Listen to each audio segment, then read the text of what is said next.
d'implant mammaire s'adresse aux patientes qui n'ont pas de poitrine ou très peu de poitrine et qui le vivent mal, qui ont un complexe lié à ce problème morphologique principalement. Et puis on peut aussi proposer des chirurgies pour les patientes qui ont eu des transformations au niveau de leur sein, que ce soit lié à une grossesse ou à une perte de poids.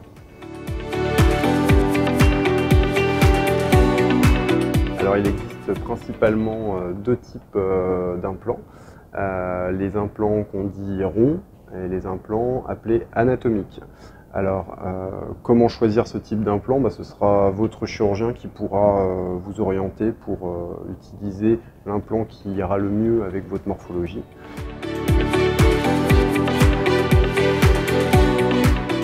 Deux principaux positionnements pour les prothèses mammaires avec des dérivés. La technique initiale était de placer les prothèses devant le muscle.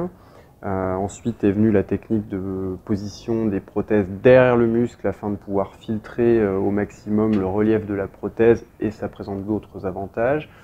Puis il y a eu des développements de techniques un petit peu alternatives qu'on appelle notamment dual plane, où on peut avoir une partie du muscle qui recouvre la partie supérieure du sein et laisser la prothèse sous la peau au niveau de la partie inférieure.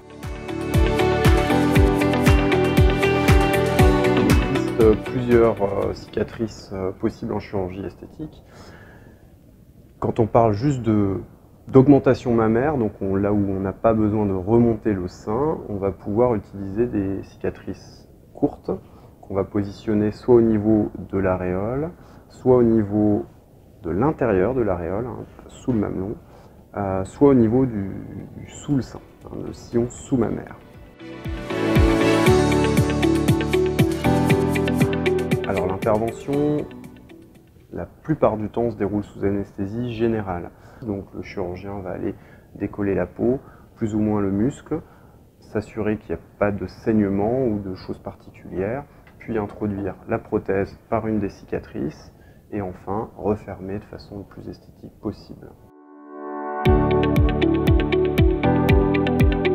En ce qui concerne la douleur, elles sont plutôt du type de contracture ou de crampes liées au décollement des muscles et la mise en place de la prothèse. Elles sont très bien prises en charge en post-opératoire par les traitements que votre chirurgien vous prescrira. Évidemment, les 48 premières heures sont un petit peu difficiles avec clairement des grosses sensibilités au mouvement des bras, mais tout ça s'estompe assez rapidement sur la première semaine jusqu'à ce que tout rentre dans l'ordre par la suite. Le résultat de l'intervention est évidemment pas définitif à la sortie de la clinique. Vous aurez initialement un sein qui sera beaucoup plus arrondi, qui aura plus de volume puisqu'il existe de l'œdème en post-opératoire et une position de la prothèse qui n'est pas parfaite. Tout va s'améliorer sur les semaines et les mois qui suivent. On peut estimer que le résultat devient très bon à 3 mois et quasiment définitif à 6 mois.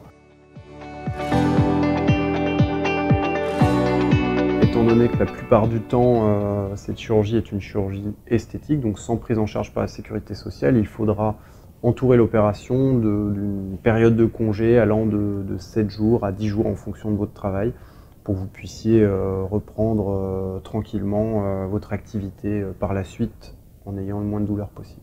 L'hospitalisation peut être soit en ambulatoire pur avec une sortie le jour même, soit on peut proposer une nuit d'hospitalisation. Il faudra qu'elle porte le soutien-gorge de contention de façon journalière pendant au moins 3 semaines afin de diminuer l'aspect de gonflement post-opératoire qu'on appelle l'œdème. Deuxièmement, diminuer les douleurs puisque la poitrine sera bien maintenue. Et troisièmement, éviter que la prothèse puisse être un peu mobilisée dans les premiers jours, premières semaines après l'intervention.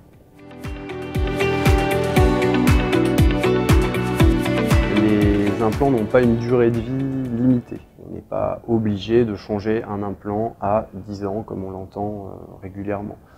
En revanche, on ne pose pas un implant puis on s'en occupe plus jusqu'à la fin de sa vie. Il y aura de toute façon un suivi à réaliser régulièrement par son chirurgien ou son gynécologue, voire les deux, pour s'assurer annuellement après l'intervention que l'évolution est bonne. Il faudra donc un suivi annuel par votre chirurgien. Chaque femme a la capacité ou non naturellement d'allaiter, et en fonction de chaque grossesse, c'est encore différent. L'allaitement, 1, n'est pas interdit par les prothèses, 2, est normalement possible. On va dire que la réponse serait plutôt, si votre désir c'est vraiment d'allaiter, faites poser vos prothèses après vos enfants. Cette chirurgie n'est très clairement que très peu prise en charge par la sécurité sociale. La plupart des demandes sont des demandes esthétiques, alors ce qui ne veut pas dire qu'on n'est pas en train de traiter des patientes qui ont un réel mal-être lié à leur morphologie, mais la prise en charge s'adresse vraiment à des patientes qui ont une malformation mammaire. Dans ce cas-là, on fait une demande, la patiente est vue par le médecin conseil qui valide ou non cette prise en charge.